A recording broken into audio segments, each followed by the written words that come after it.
Power નગરપાલિકા સામે માધવ સિટીના રહીશોનો આક્રોશ. રસ્તા તોડ્યા અવાજ ઉઠ્યો. માધવ સિટીના નાગરિકોએ નગરપાલિકાની નીતિ સામે કર્યો વિરોધ.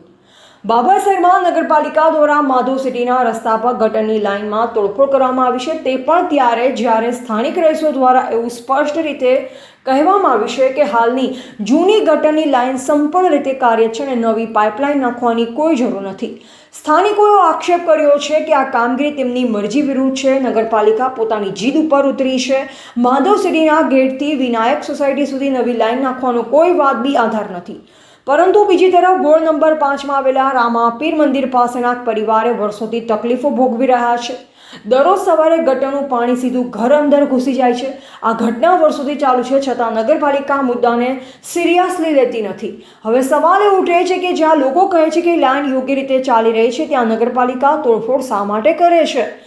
જ્યાં સાચે જ નવી લાઇનની જરૂર છે, વિસ્તારમાં કામગીરી કેમ અટવાય છે? શું આ કામગીરી પાછળ કોઈ નીતિ નથી કે પછી કોઈ નિજી હિત છુપાયેલો છે? Yogesh Joshi, Bhabhar, AGP news India, હંમેશા સત્યની સાથે. રોડ બનેલો છે 6 મહિનાથી રોડ બનેલો ના ત્રીજી વાર રોડ તોડવામાં આવ્યો છે. આખો દિવસ તોડે છે, જોડે છે, કરે છે.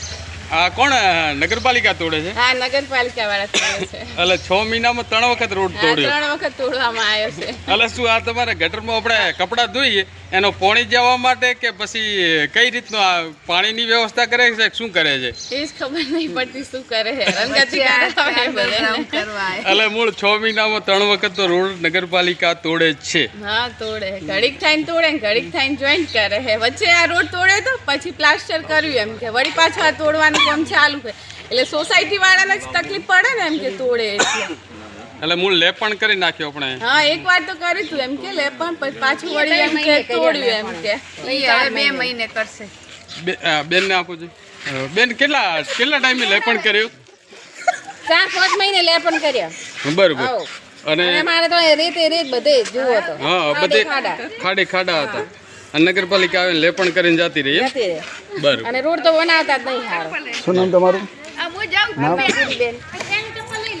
રોડની બાબતે મારું કહેવાનું એવું છે કે 20 દિવસ પહેલાં જ્યાં લાઈન ખોદેલી છે, ટુકડા દેખાય છે, એના નીચે પાછળથી મીઠું પાણી લાવવા માટે અહીંયા હું આમ કરું છું, કુંડી દેખાય છે, ત્યાં વાલમાં લાઈન નાખેલી છે. બરોબર. અને એનું પેચવર્ક કરી રિપેરિંગ બી કરી નાખેલું છે. એને 20 દિવસ ફક્ત થયા છે. બરોબર. આ એકચ્યુઅલી આ રોડ રહ્યો એ નવો રોડ બન્યાને પરફેક્ટ ગણો તો 1 વર્ષથી 1.5 વર્ષ થયું છે આ છે. બરાબર. બીજી વસ્તુ, હાલ જે આ ગટર લાઈન બાબતે ખોદવા માંગે છે એ બાબતે મારું કહેવાનું એવું છે કે જે નાણાં આગળ દેખાઈ રહ્યા છે તેનાથી આગળ ગ્રીન સિટીની લાઈન નવી નાખી અને માધવ સિટીની જે ગુજરાત સરકારની લાઈન ગટરની યોજના હતી એની અંદર જોઈન્ટ આપી દીધી છે. બરોબર. અને હાલે એ ગટરની લાઈનનું પાણી પરફેક્ટ કમ્પ્લીટ ચાલી રહ્યું છે.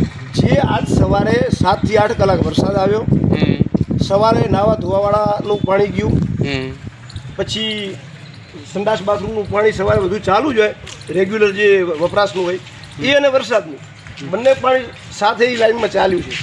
એક પણ ચેમ્બર ક્યાંય ઉભરાણી નથી. ગટર લાઈન જૂની છે તે રેગ્યુલર કામ કરે જ છે. એટલે હું મારી બાબતે સાચો હતો કે ખરેખર એક લાઈન છે તો બીજી લાઈન શા માટે નાખી? બીજી વસ્તુ, જો આ લાઈન નાખી તો 20 દિવસ પહેલાં પાણીની લાઈન જે 100 મીટર જેવી નાખી છે, 150 મીટર જેવી, એ નાખી પૂરી રોડ રિપેરિંગ કર્યો, વળી પાછું ખોદ્યું. તો શું આ કોઈ આયોજન કઈ રીતનું છે મને ખબર પડતી નથી. પણ સત્ય હકીકત એ છે કે એક સોસાયટીની અંદર વ્યવસ્થિત પાણી ચાલતું હોય અને એક વ્યક્તિ મૌખિક રજૂઆત કરે તો કઈ રીતે નગરપાલિકા એ કામ કરી નાખે છે એ મને ખબર પડતી નથી. તમે એ બાબતે લેખિત રજૂઆત કરેલી છે? આ કામ આજથી 5 મહિના રોડ તોડેલો અને મેં અટકાવેલું છે લેખિત જાણ કરીને. અને આ બાબતે કોઈની ઘરની અંદર પાણી ઉભરાતું હોય, કોઈની ચેમ્બર પાણી ઉભરાતું હોય તો ઘેર જઈ અને આજની તારીખે પૂછી લો કે ક્યાંય પણ ગટરની કોઈની ચેમ્બર ઉભરાણી છે માધવ સિટીમાં? હવે આ આટલા વરસાદ હોવા છતાં પાણી હોવા છતાં. મહેશભાઈ, મારો પ્રશ્ન એવો રહેશે કે આ દેસાઈભાઈએ કીધું કે ખરેખર આ રોડ હમણાં બન્યો નથી, 1.5 વર્ષ 2 વર્ષ પહેલાં બનેલો છે, એ વાત ખોટી કે સાચી? એમ આ વાત રહી, આ રોડ રહ્યો એને 1.5 વર્ષથી વધુ ટાઈમ થયેલો નથી. જે એનું કામ બતાવી રહ્યું છે એની ઉપરની કપચીની પોલિશ છે હજી એ બતાવી રહી છે અને લેબોરેટરી સાબિત કરી લે જો 1.5 વર્ષથી વધારે થયું હોય. બરોબર. હા. અને બીજી વાત 1.5 વર્ષ તો પછી આ 20 દિવસમાં રિપેરિંગ કર્યું, પેચવર્ક કર્યું, 20 દિવસમાં પાછી તોડી. બરોબર. તમે એવો છે કે નગરપાલિકાને કોઈ વેરો બેરો આપતા નથી? નગરપાલિકાનો ભાભરની જે કોઈ પણ સોસાયટી કરતાં માધવ સિટી વધુ વેરો આપે છે. માધવ સિટી વધારે વેરો આપે છે? એક બાજુ 25% જે વેરો આવતો હશે, 100% વેરામાંથી 25% વેરો નગરપાલિકા માધવ સિટીનો આવતો હશે. તો અત્યારે કેમ તમારી જોડે ખોટું બોલે છે? એટલે નગરપાલિકાને કઈ રીતે ઘેરામાં લેવાની આપણે એમ? ના, એટલે કોણ કે વેરો નથી આવતો? એટલે આમાં આ પ્રશ્ન ઉપાડ્યા અત્યારે કે ભાઈ કે ખરેખર અમારે ગ્રીન સિટી 3 ભાગ કરેલા છે, બરોબર ને? એટલે તમે વેરો નહીં આપતા હોય એ બાબતે કરેલા છે કે રોડ ખોદી નાખો? હવે એ ભાગ કરેલા છે ને રેકર્ડ ઉપર કેમ ના છે એ આપણને ખ્યાલ નથી. એને થયું હોય જે તે ટાઈમે, ત્યારે ટુકડે ટુકડે એને થયું હોય. બરોબર. માનો કે આ માધવ સિટી સોસાયટી જે તે પાર્ટીએ પ્લોટિંગ કર્યું એ ટાઈમે પેલું સફેદ એક્ટિવા દેખાઈ રહ્યું છે નાણાં નાખેલા, ત્યાંથી આગળનો ભાગ 27P છે. એના પછીનો સર્વે નંબર 26 છે. બરોબર. 26ની અંદર એમ એ લોકોએ જે બિલ્ડરો જે પ્લોટિંગ કરવાના હતા એની અંદરથી સોસાયટી વધારતા ગયા અને નવું પ્લોટિંગ કરતા ગયા. 26, 1, 2, 3, 4 છે એના એક ભાઈઓના ભાગ પડે એ પ્રમાણે. તો એમાંથી એક ભાગ હજુ જે તે ખેડૂત પાસે છે, 3 ભાગ બિલ્ડરો વેચાતા લઈને નવું પ્લોટિંગ કરે. બિલ્ડરોએ આટલો બધો વેચાતો કરે, નગરપાલિકાને શું આ વાતની જાણ નથી? નગરપાલિકામાં તો રેકર્ડ ઉપર ચડેલા જ હોય ને, પ્લોટો ને મકાનો બન્યા છે તો નગરપાલિકા વેરો કઈ રીતે ઉઘરાવતી હોય રેકર્ડ ઉપર એ ચડ્યા? ભાઈ એમ કહે છે કે તમે મૌખિક રજૂઆત કરીએ તો થઈ જાય, તમે લેખિત રજૂઆતનું પણ નિરાકરણ આવતો નથી. એ બાબતે તમારે શું કહેવું? એ બાબત તો નગરપાલિકાએ વિચારવાની કે મૌખિકનું માનવું કે લેખિતનું માનવું. હવે એ તો નગરપાલિકા નક્કી કરશે. કાયદાના દાયરામાં રહી અને નગરપાલિકા કામ કરે એ જરૂરી છે. અને બીજી વાત કે એક સોસાયટીની અંદર એક લાઈન કમ્પ્લીટ રેગ્યુલર કાર્યરત હોય અને બીજી લાઈન નાખી હોય એવી કોઈ સોસાયટી હોય મને બતાવો. ઓકે, શું નામ આપનું? મહેશભાઈ ઠક્કર. તમારો? ભરતભાઈ દેસાઈ. ભરતભાઈ દેસાઈ. તમે ક્યાં ઊભા છો અત્યારે? માધવ સિટી. માધવ સિટી. અત્યારે જે આ રોડની તોડવાની પ્રક્રિયા ચાલુ છે એ બાબતે તમે શું કહેશો? આ રોડ જે તોડવાની પ્રક્રિયા ચાલુ છે એમાં માધવ સિટી સોસાયટી લગભગ 450 ઉપર ઘરની સોસાયટી છે. એમાં લગભગ 4 ને ગ્રીન સિટી સુધી 5 ડિવાઈડ અલગ અલગ ભાગ પડે છે. તો ગ્રીન સિટી પ્લસ માધવ સિટીના ડી વિભાગ માટે થઈ અને જે નવી ગટર લાઇન નવી મંજૂર થયેલી હતી, આખી ગટર લાઇન નવી આવી છે. એ ગટર લાઇન માટે થઈને જે આ લાઇન હતી એ મેન લાઇન સાથે કનેક્ટિવિટી કરી હતી, પણ ત્યાં આગળ ઉભરાતું હોવાના કારણે આ લાઇન આખી નવી જે છે બાજુમાં લઈ આખી નવી અને મેન લાઇન સાથે જોડવામાં આવી રહી છે. અને આ રોડ બનવામાં કેટલો ટાઈમ થયો તમે આ માધવ સિટીનો? આ રોડ ઘણા સમય પહેલાં બન્યો હતો, પણ આ તો બેન તો એમ કહે છે કે 6 મહિના જ થયા. 6 મહિના પહેલાં બન્યો છે. તો આ જે બેન 6 મહિના એ સ્થાનિક છે? સ્થાનિક છે, અમે સ્થાનિક જ છીએ. રોડ બન્યો છે તો આ ગટર લાઈન થઈ જશે, એના પછી રિપેરિંગ કરવાની જવાબદારી જે તે કોન્ટ્રાક્ટરની કે જે ટેન્ડર આપ્યું છે એમની જ હોય છે અને રિપેરિંગ કરી દેશે. પાછળ ગ્રીન સિટીમાં બન્યો છે, રોડ તૂટ્યો હતો ત્યાં રિપેરિંગ કરી એમને આપ્યો છે. એટલે કોન્ટ્રાક્ટરનો કામ એવું છે કે તોડવાનો, રિપેરિંગ કરવાનું? રોડ ગટર લાઈન નાખવા માટે તોડવો જ પડે. બરાબર. ગટર લાઈન માટે નાખી તોડી અને ફરીથી એ જ રોડ બનાવી રિપેરિંગ કરીને આપે છે. એટલે તમે માધવ સિટીમાં નથી? માધવ સિટીમાં જ છે, ગ્રીન સિટી પાછળ ભાગમાં. એટલે ગ્રીન સિટી અને માધવ સિટી અલગ અલગ છે? ભેગી જ છે, એક સાથે જ છે બધી સોસાયટી. તો તમે કેમ કહો છો કે અલગ છે એમ? 5 ભાગમાં અલગ અલગ વહેંચાયેલી છે. કઈ રીતે? અલગ અલગ 5 ભાગ, A, B, C, D. તમારે આગળ કેટલા આવેલા છે મકાનો? આગળના ભાગમાં જે ગ્રીન સિટીથી આગળ ભાગ છે એમાં લગભગ 350 જેવા મકાન છે. ગ્રીન સિટીમાં 75 જેવા મકાન. તો આગળ તમારે કોણ કોણ વસે છે આગળ? તમને આગળ બધા જ લોકો સ્થાનિકો જ વસે છે ને. અહીંયા ધારાસભ્ય વસે છે? સાંસદ સભ્ય છે, ધારાસભ્ય છે. બરોબર. એમને કોઈ પ્રશ્ન નડ્યો નહીં, તમને નડ્યો એમ? પ્રશ્ન એટલે એમને રજૂઆત કરી હોય કે નથી કરી મને કે એમનો ખ્યાલ નથી.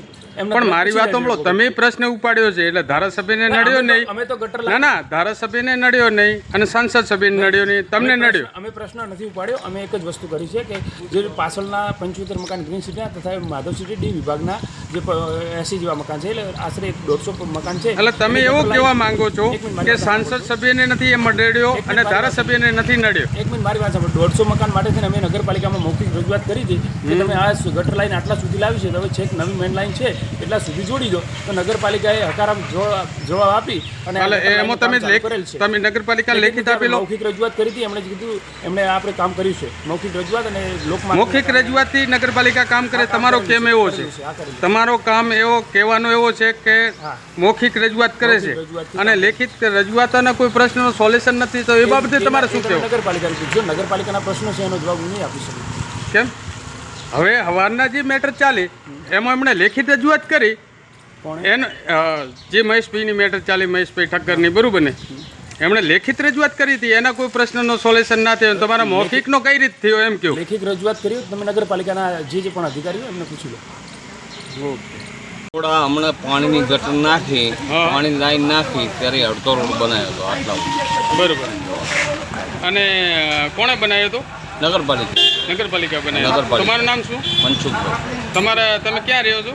અહીંયા માધવ સિટીમાં. માધવ સિટીમાં રહ્યો છો, બરોબર. અને અડધો જ રોડ બનાવ્યો? અડધો જ એટલે રોડ આટલા સુધી તોડ્યો એટલું બનાવે, પાણી લાઈન નખાઈ દી, આ લાઈન અલગ પડી ને આ લાઈન અલગ પડી. બરોબર. એટલે લાઈનો અલગ રાખવાથી અત્યારે રોડ તોડે એ બાબતે તમારે શું એ કહેવું? રોડ તોડવા બાબત શું એ લોકો કે ગટર લાઈનમાં પાણી અમારે આગળની ગટર લાઈન જાતું કે નવી ગટર લાઈન નખાવી. એટલે નવી ગટર લાઈન કોણ નાખે? નગરપાલિકા. શું નાખે? એ તો આ મહેશભાઈ પૂછો ને કાર્યકર્તા, મને નથી ખબર. નવી ગટર લાઈન ક્યારે બન્યો? હા, હમણાં ચલા 6 મહિના 12 મહિના જે થયા છે. બરોબર. આ રોડ 6 મહિનાથી જ બનેલો છે ને? હા, આટલું જ હો પણ આટલું હા. આટલું જ અને વધારે અત્યારે તોડે છે? આ તોડે છે ને હજુ. એ હા હા. તમારો? કોમલબેન. કોમલબેન, તમે અહીંયા માધવ સિટીના વતની છો? ના, માધવસિંહના વતી નથી અમે. એવું. અને આ તોડી કોણે તોડી? નગરપાલિકા તોડી. 6 મહિના જેવું થયું હશે. બરોબર. અને 6 મહિના પહેલા રોડ બન્યો ને? હા. હા.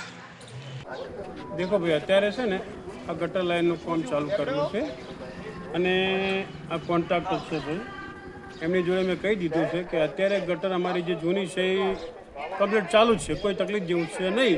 અને 27 મહિના પછી જો કોઈ પણ તકલીફ થાય તો અમે તમને જાણ કરશું. અત્યારે કોઈ તકલીફ છે નહીં. આજે અત્યારે જોઈ લો, અત્યારે છે ને આ રોડ તોડી નાખ્યો છે, આપણે દેખાય છે ને. આ રોડ તોડવાની અત્યારે કોઈ જરૂર હતી જ નહીં. અમારી આવી કોઈ રિક્વાયરમેન્ટ છે નહીં કે તમે કોઈ નવી ગટર નાખો. અને જો આ બધી ચેમ્બરો સાફ થઈ જાય ને તો આ ગટરનો કોઈ પ્રોબ્લેમ 20 વર્ષ સુધી ના આવે અને કોઈ પબ્લિક માથે અને પંચાયત માથે આવો કોઈ ભાર ના આવે પૈસાનો. એટલે અમારે આવી કોઈ ગટરની કોઈ જરૂર છે જ નહીં. જેથી કરીને આ કોન્ટ્રાક્ટર ભાઈને હું કહું છું કે અત્યારે આ તમે કામ બંધ કરી નાખો અને જો અમારી રિક્વાયરમેન્ટ હશે તો અમે તમને જાણ કરશું. બાકી અત્યારે અમારે આવી કોઈ જરૂર નથી. આપણું નામ?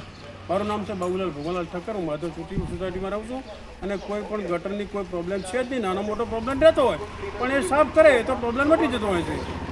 જેથી કરીને કંઈ નવી ગટર નાખવી એવું જરૂરી નથી હોતું. અને મોટું ગામ છે એટલે ક્યાંક એવી તો ગટરની પ્રોબ્લેમ રહેવાનો જ.